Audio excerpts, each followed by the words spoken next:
Tonight, let us journey into the extraordinary power hidden within our dreams. Dreams are not just fleeting fragments of the night, nor random stories our minds weave. They are messages, maps, and even rehearsals for the life we are capable of living.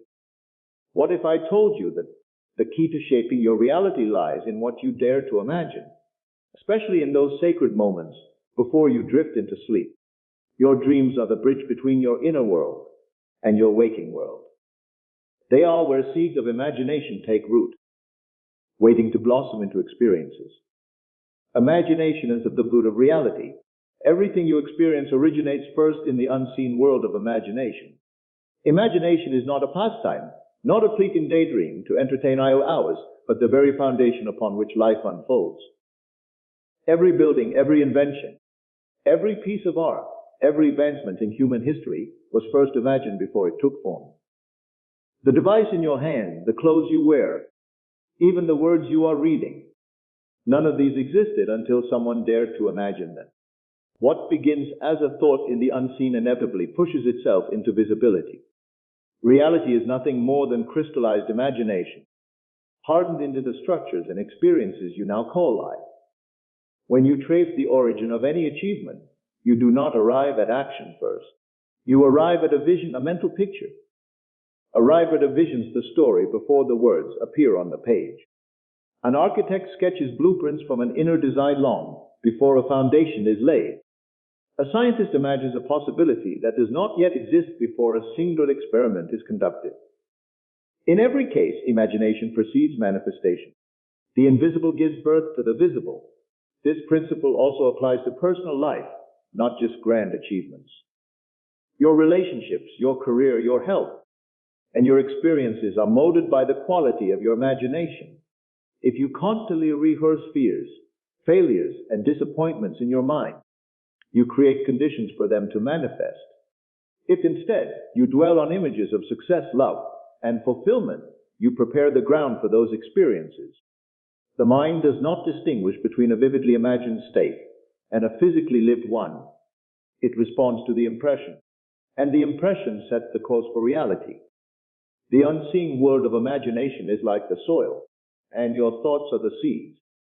Just as a farmer does not expect to harvest wheat after planting thorns, you cannot expect joy when you continually sow thoughts of despair. The outer world bends to the inner blueprint. Many people make the mistake of trying to change the outer world while neglecting the inner. They rearrange circumstances, chase opportunities, or force results. But unless they alter the picture they hold in imagination, the same patterns return again and again. True transformation begins within. Consider the power of imagination in shaping human progress. The airplane was once an absurd fantasy. To fly like a bird was a dream ridiculed by logic.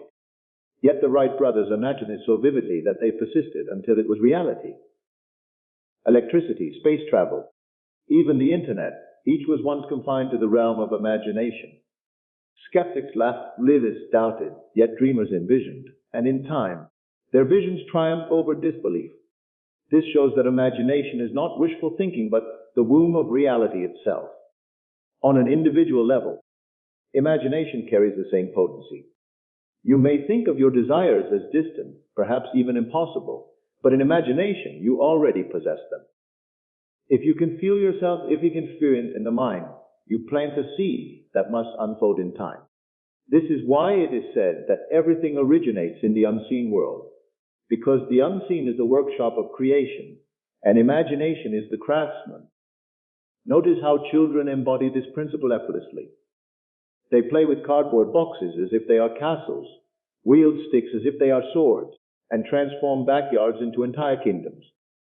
In their world, imagination is not bound by limitation, and because of this freedom, they experience joy and creativity with no resistance. Adults, on the other hand, often abandon this faculty, dismissing imagination as childish, and in doing so, they surrender their most powerful tool for shaping reality.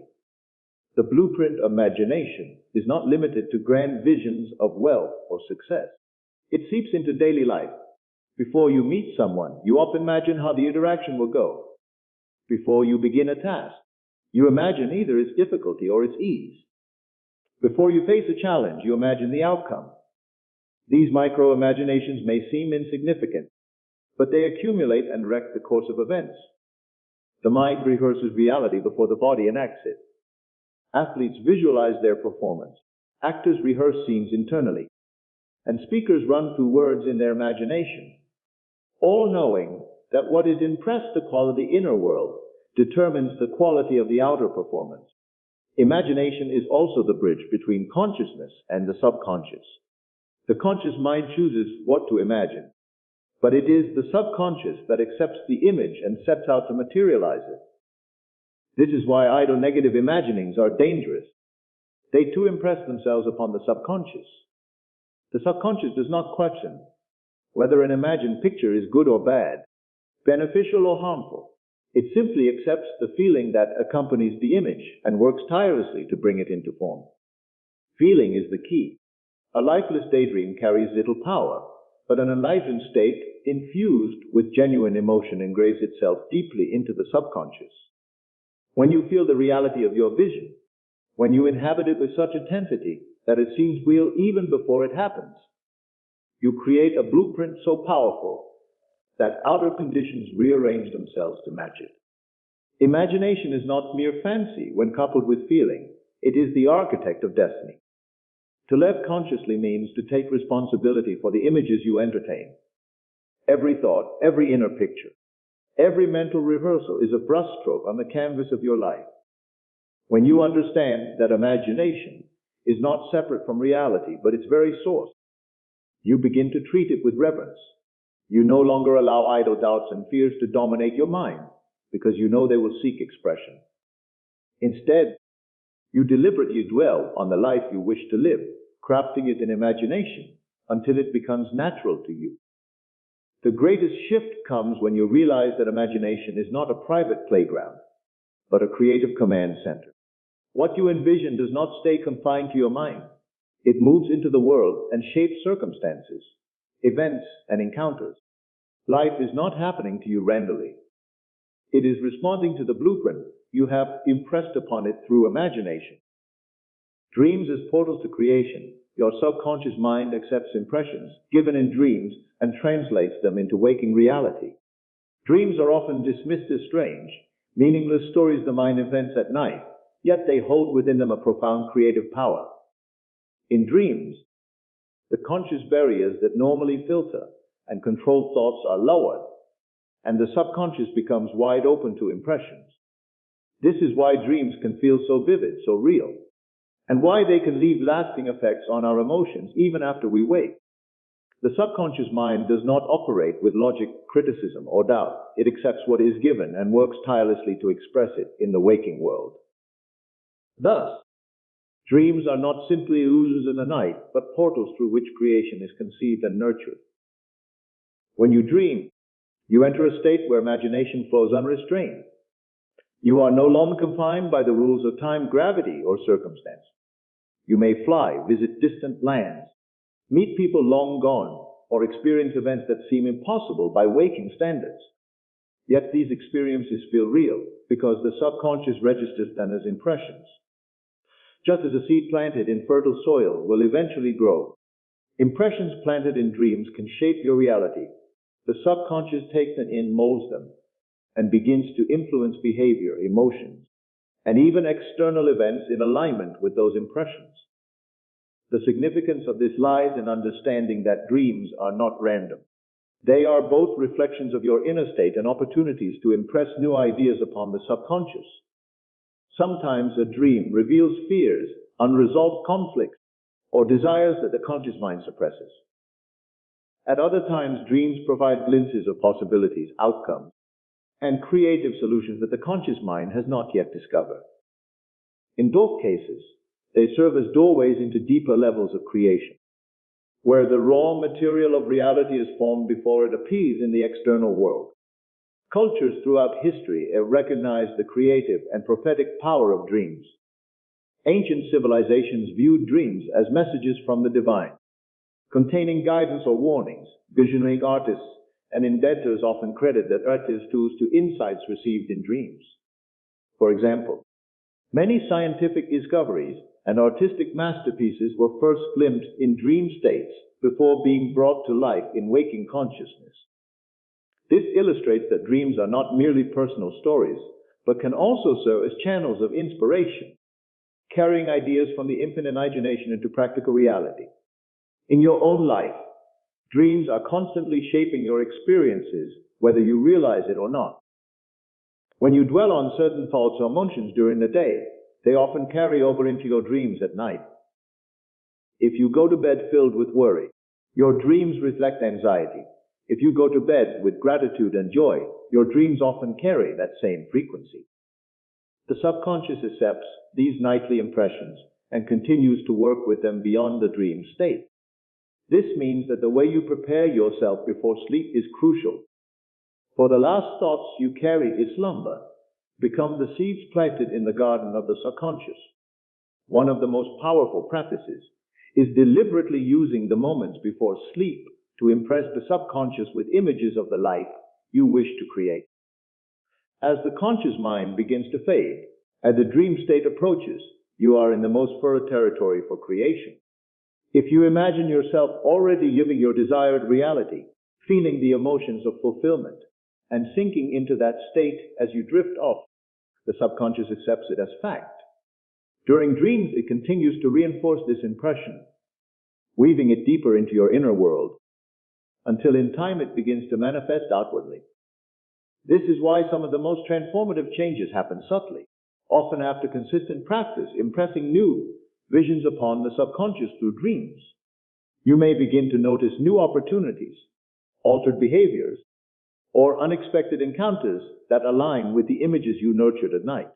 The outer world is simply responding to the blueprint carried into the subconscious through dreams.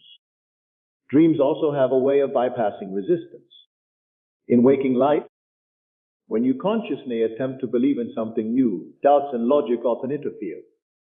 The mind questions whether it is possible, whether you are worthy, or whether the circumstances will allow it. But in dreams, those barriers dissolve. You can easily experience yourself as successful, loved, abundant, or free without the conscious objections that normally arise. This makes the dream state a direct pathway to implanting new belief, because the subconscious accepts the feeling of the dream without debate. Another dimension of dreams is their ability to mirror the hidden contents of the subconscious. At times, dreams reveal patterns that need be addressed before creation can flow freely. They show you fears you are carrying, unresolved emotions, or limitations you have unknowingly accepted. By paying attention to recurring dreams or emotional themes, you can uncover what your subconscious is holding and choose filters to put impressions more aligned with your desires. This process transforms dreams from passive experiences into active tools for conscious creation. It is important to recognize that the subconscious does not differentiate between real events and vividly felt dreams. Whether you actually experience something in the waking world or dream it with intensity, the subconscious registers it as lived reality. This explains why some dreams can leave you waking up in tears, laughter, or even with physical sensations. The subconscious has accepted the dream as real, and those impressions continue to influence your waking state.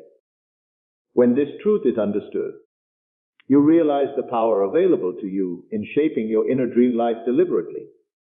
Dream incubation is one method that takes advantage of this power. By setting an intention before sleep, focusing on a question, or visualizing a desired outcome, you guide your subconscious to generate dreams that align with those intentions. Over time, these dream impressions accumulate, strengthening the inner image until it becomes natural and eventually takes form in waking reality. Through this practice, dreams are no longer accidents of the night, but deliberate portals of creation. When approached consciously, the dream state becomes a sacred state where imagination and reality merge. It is the realm where the impossible becomes possible, where the seeds of tomorrow are planted, and where the subconscious mind receives determine the texture of waking life, living from the end. Assume the state of the wish fulfilled in your inner world before it becomes tangible in your outer world. To live from the end means to occupy mentally and emotionally the reality you desire as though it were already accomplished. It is not about hoping, waiting, or wishing for change, but about inhabiting the very state of fulfillment now, before any evidence appears. The outer world is always playing catch up to the inner world. So the key to transformation is not forcing circumstances, but assuming the feeling of the wish fulfilled and dwelling in it until it hardens into fact. When you live from the end, you move beyond the notion of desire as something distant. Desire usually implies lack. It says, I want this, but I don't yet have it. Living from the end eliminates that gap by assuming the desire is already yours. You feel it, imagine it, and carry yourself as though the dream were accomplished. This mental and emotional alignment sends a clear impression to the subconscious mind, which then begins to reorganize conditions to reflect your assumption. Consider how actors embody their roles. When an actor prepares for a performance, they do not merely think about the character. They live as the character in thought, gesture, and feeling. They embody the role so completely that the audience sees the character, not the actor. Similarly, living from the end means embodying desired reality so fully that your subconscious accepts it as truth, and once accepted, it must express itself outwardly. This is not a matter of pretending or wishful thinking. Pretending carries the awareness that it is false, while assumption carries the conviction that it is real. The difference lies in the feeling. To pretend to be wealthy is to acknowledge poverty while acting rich. To assume wealth is to feel rich regardless of the outer balance in your account. The subconscious mind responds to feeling, not appearances. And so the feeling of wealth plants the seed for its manifestation. Even if circumstances have not yet caught up, living from the end also reshapes your behavior without effort. When you assume you are already living your desired reality, your actions naturally align with that state. Someone who feels healthy will eat, move, and think differently than someone who identifies as sick. Someone who feels successful carries themselves with confidence, takes risks, and notices opportunities that someone rooted in lack would overlook. By shifting identity, imagination, you trigger new behaviors that reinforce the state you have assumed, creating a cycle that leads to its physical expression. The challenge most people face is their attachment to present evidence. They look at their current circumstances and conclude that change is impossible because reality contradicts the assumption. Yet the principle of living from the end requires detachment from appearances. The outer world is a reflection of past assumptions, not an accurate measure of what is possible now. If you continue to judge by what you see, you remain bound by old states. If you dare to persist in the unseen assumption, no matter how contrary the evidence, reality eventually bends to align with it. Imagine planting a seed in the soil. For weeks, perhaps months, nothing may appear above ground. If you judge the soil by appearances, you might believe nothing was happening. Yet beneath the surface, the seed is germinating, roots are spreading, and life is preparing to break through. Living from the end is like tending that seed. It is the unwavering knowing that growth is underway, even when you cannot yet see it. Persistence in the assumption guarantees eventual manifestation, just as persistence in watering the seed ensures harvest. This principle can be applied to any area of life. If you desire love, assume the feeling of already being in a fulfilling relationship. Go to sleep imagining the warmth, the companionship, the joy of being with your partner. If you desire financial freedom, assume the feeling of already possessing abundance. Walk through your day with gratitude and ease, as though your needs are already met. If you desire health, assume the feeling of vitality and wholeness. Move and breathe as one who is already well. The subconscious takes these inner states as fact and begins to project them outward. Living from the end also requires persistence in imagination. It is not enough to briefly assume the state once and then return to doubt or lack. Just as habits shape character, repeated assumptions engrave themselves deeper into the subconscious. Each time you dwell in the feeling of the wish fulfilled, you reinforce the blueprint until it becomes natural. Eventually, the state of fulfillment becomes so dominant that it overrides the old pattern, and life has no choice but to reflect it. An important aspect of living from the end is detaching from the how. When you assume the state of the wish fulfilled, you do not concern yourself with the means by which it will arrive. The how is the domain of the subconscious and the infinite intelligence that organizes reality. Your task is simply to dwell in the end, to feel it real, to inhabit the identity of the one who already has it. By leaving the how to unfold naturally, you release resistance and allow circumstances to align in ways the conscious mind could never predict. Living from the end transforms the way you perceive yourself and the world. Instead of approaching life as someone lacking, striving, or waiting, you approach it as someone who already is in fulfillment. This shift in identity alters your vibration, your choices, and your outlook. Life responds not to what you want, but to who you are being. And when you are being the version of yourself who already lives the dream, reality eventually mirrors that identity in form. Persistence over evidence. Outer circumstances may contradict your desires, but unwavering faith reshapes them. When you set an intention or imagine a new reality for yourself, the first thing that often happens is resistance from the outer world. Circumstances appear unchanged, obstacles arise, and evidence seems to declare the opposite of what you desire. This is the point where most people give up, concluding that imagination is powerless or that their dream is unrealistic. Yet the secret lies not in surrendering to evidence, but in persisting despite it. The outer world is not immediate proof of truth. It is a delayed reflection of prior states. Persistence in a new state eventually overrides the old reflection, reshaping circumstances to align with the inner conviction. Faith, in this context, is not blind belief, but a conscious knowing that the inner world precedes the outer. To persist in faith means to remain loyal to your vision, even when your senses argue against it. It is easy to feel abundant when wealth surrounds you, or loved when affection flows freely. But the real creative act is to hold those states when the evidence declares the opposite. In those moments, persistence becomes the bridge between desire and fulfillment. Consider how the laws of nature illustrate this principle. When you plant a seed, the soil does not yield fruit overnight. If you dig up the ground after a day to check for progress, you destroy the process. The absence of visible growth is not evidence of failure. It is simply a stage of becoming. Similarly, when you impress a desire upon the subconscious mind, the absence of immediate evidence does not mean nothing is happening. Persistence in nurturing the vision allows unseen forces to work beneath the surface until, in time, the results break through into visibility.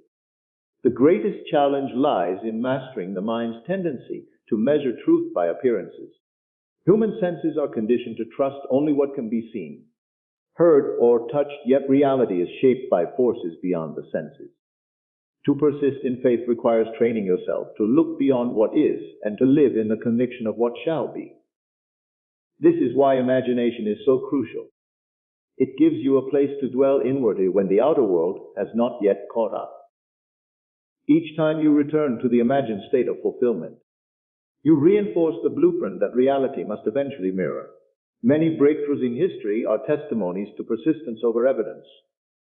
Inventors, visionaries, and leaders often endured years of ridicule, failure, and contradiction before their visions were accepted. The light bulb, the airplane, the telephone, all were met with skepticism and repeated failure before success was achieved. If these individuals had allowed outer evidence to dictate their faith, their contributions would have died as unfulfilled dreams. It was persistence, an unwavering conviction in the unseen vision, that carried them through the contradictions until the world had no choice but to conform. On a personal level, the same principle applies. If you desire health while your body shows symptoms of illness, evidence may tempt you to despair. If you desire love while alone, evidence may whisper loneliness. If you desire prosperity while bills pile up, evidence may shout lack. In each case, persistence requires you to deny evidence the final say, and to remain loyal instead to the vision of fulfillment. By continually affirming, imagining, and feeling the end result, you create the new dominant state that the subconscious accepts. Once accepted, it begins to orchestrate outer events to match, often in ways you could not predict. It is important to understand that persistence is not force or struggle. It is not about pushing against the outer world with willpower. Rather, it is a gentle but firm returning to the inner vision, again and again, until it becomes natural. Doubts may arise, circumstances may provoke fear, but persistence means you choose the vision regardless. You redirect your attention, reaffirm the state of fulfillment, and live from the conviction that the unseen is more real than the seen. Over time, this persistence creates an inner stability that no evidence can shake. Another aspect of persistence is patience. The subconscious mind works in its own time and way, and results may unfold gradually. Impatience is often the reason people abandon their desires too soon. They mistake delay for denial, when in truth, delay is often the period of alignment where conditions are quietly rearranging themselves. Persistence recognizes that just as the seasons take time to bring harvest, so too does the manifestation of desires. By remaining faithful, you give the process space to unfold naturally. Persistence also rewires identity. Each time you choose the inner vision over outer evidence, you strengthen the identity of the person who already possesses the desire. Eventually, this identity becomes your natural state. Once the inner state stabilizes, the outer world must conform, because reality is a mirror of the dominant assumptions you carry. The world cannot resist the reflection of a persistent inner state. It must eventually yield to it. Faith, then, is not tested in moments of ease, but in moments of contradiction. It is in the face of lack, illness, or despair that persistence has its greatest power. To remain steadfast in your vision, when all evidence denies, it is to wield the creative force that reshapes reality. Every contradiction is an invitation to deepen faith, to refuse surrender to appearances, and to prove the law of persistence through lived experience. When you understand this principle, you stop letting temporary appearances dictate your state of mind. You no longer collapse at the sight of contradictions, but recognize them as realms of old assumptions dissolving. The more you persist in the new vision, the faster the old dissolves and the new takes hold. Eventually, the outer evidence that once mocked your faithfulness into confirmation of what you always knew within. The power of inner conversations, what you tell yourself in silence, becomes the dialogue of your life. Every person lives with a constant stream of inner dialogue. From the moment you wake to the moment you sleep, thoughts flow in words, images, and feelings, forming a private conversation at how you see yourself and how you interact with the world. Most people assume this inner chatter is harmless, but it is, in fact, the script of your life. The words you whisper silently to yourself set the stage for the roles you play, the circumstances you encounter, and the experiences that repeat in your reality. Inner conversations are powerful because the subconscious mind accepts them as truth. The subconscious does not distinguish between what is spoken aloud and what is spoken in silence. Every time you replay a past mistake in your mind, criticize yourself, or imagine failure, the subconscious registers these inner words as instructions and seeks to express them in life.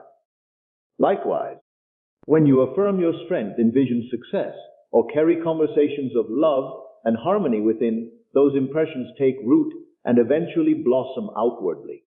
To understand this, observe how easily inner conversations spill into outer life. If you carry an inner dialogue of anger towards someone, even if you never express it, your behavior toward them shifts subtly. Your tone, your body language, and your decisions become colored by that inner narrative, and soon enough conflict arises. On the other hand, if you nurture an inner dialogue of respect and kindness toward the same person, even before they change, you will notice harmony and cooperation developing. The world does not act independently of your inner speech. It reflects it. This is why people often experience cycles that seem beyond their control. A person who constantly tells themselves, "I am unlucky," will unconsciously act in ways that confirm this belief, notice only situations that validate it, and miss opportunities that contradict it. Their inner dialogue becomes a self-fulfilling prophecy.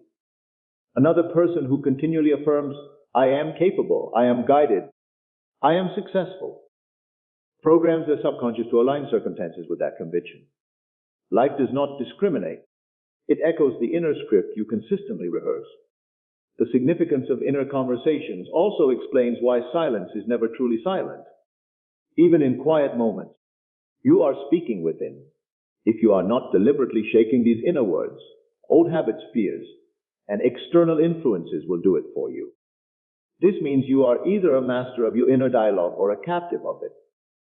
To reclaim authority over your life, you must first become aware of what you are telling yourself in the silence of your mind.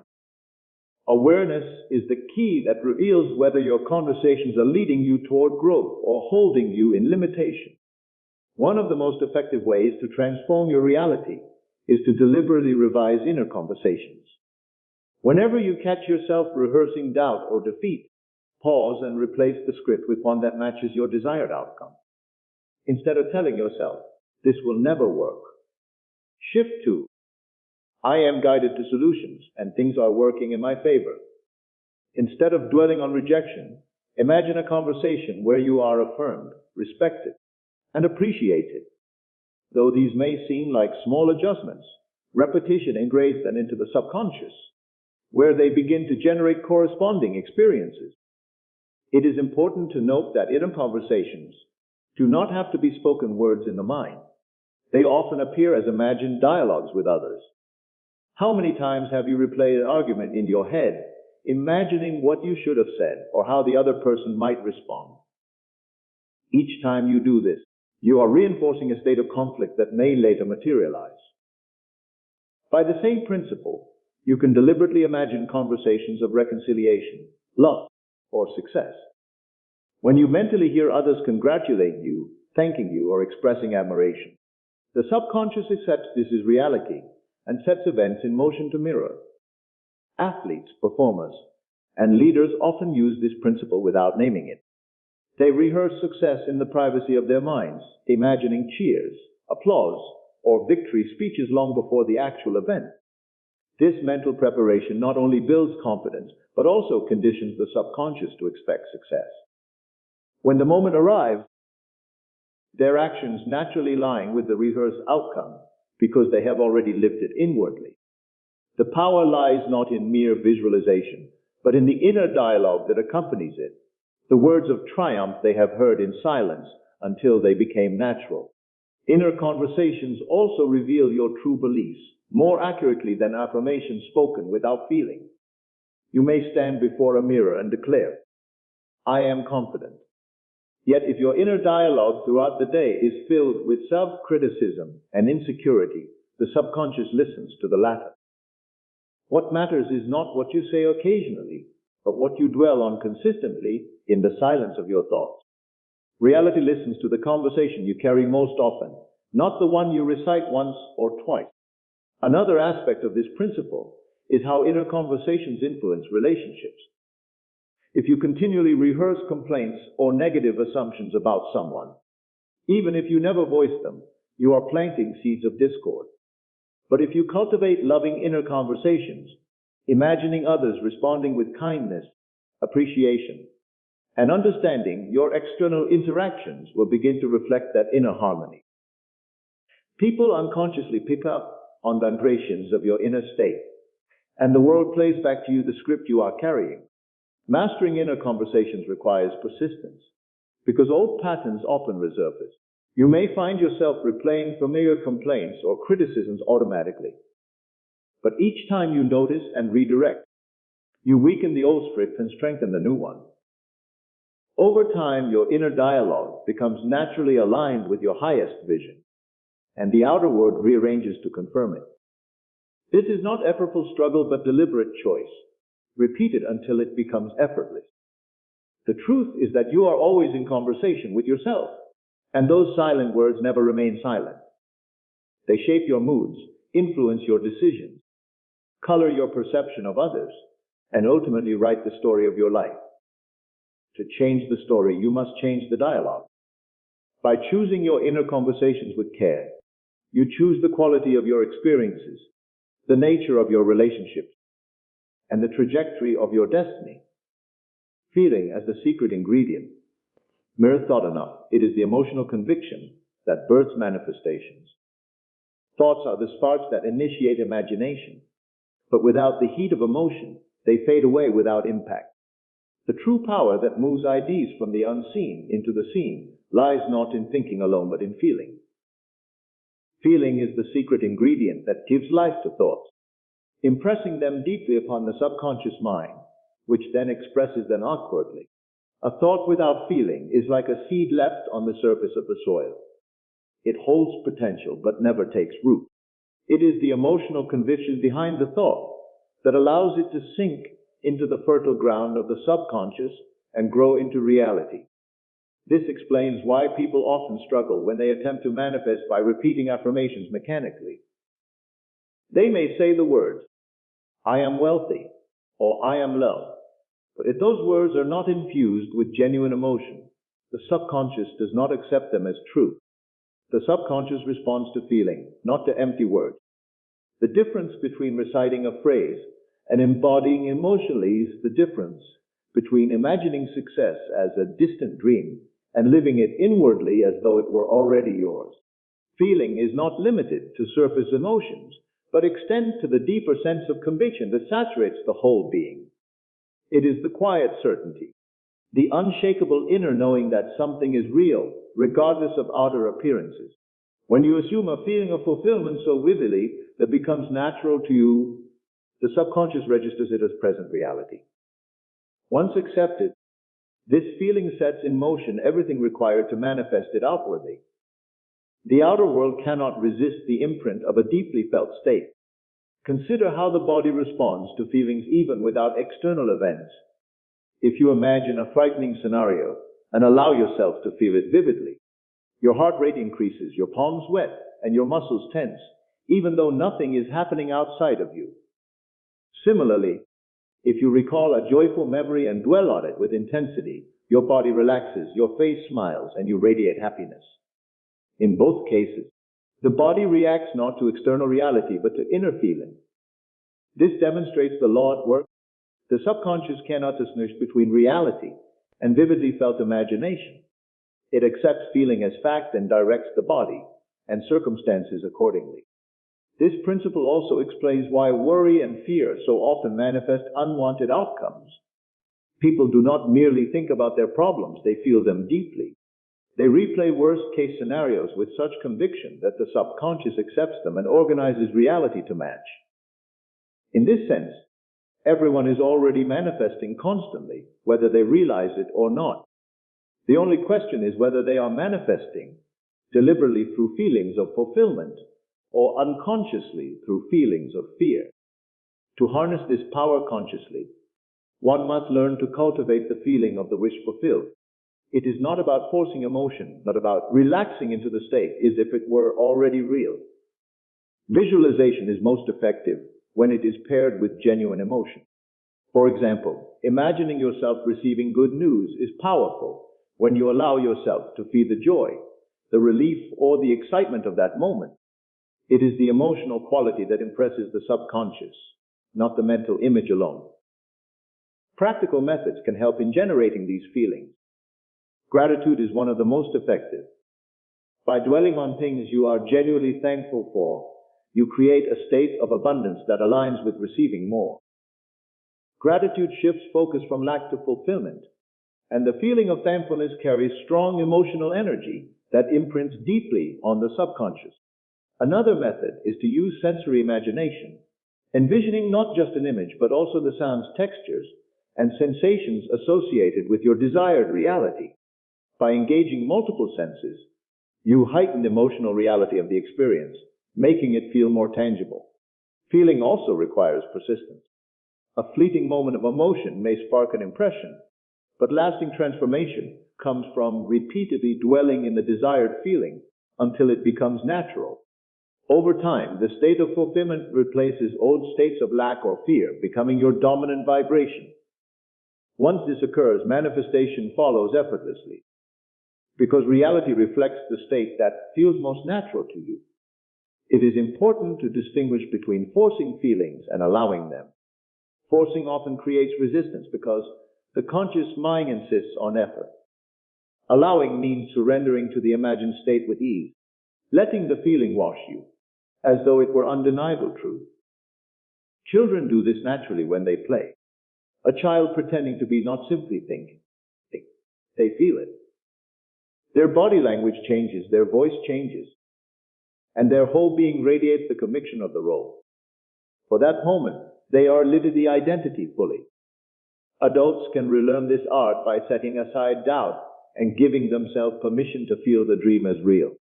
Feeling is also what bridges the gap between belief and manifestation.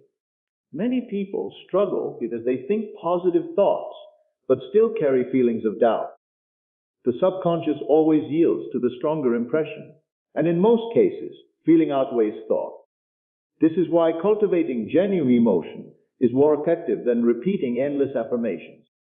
A single moment of deeply felt conviction can outweigh weeks of lifeless mental repetition. When you live in the feeling of your desire fulfilled, you shift your perception of the world.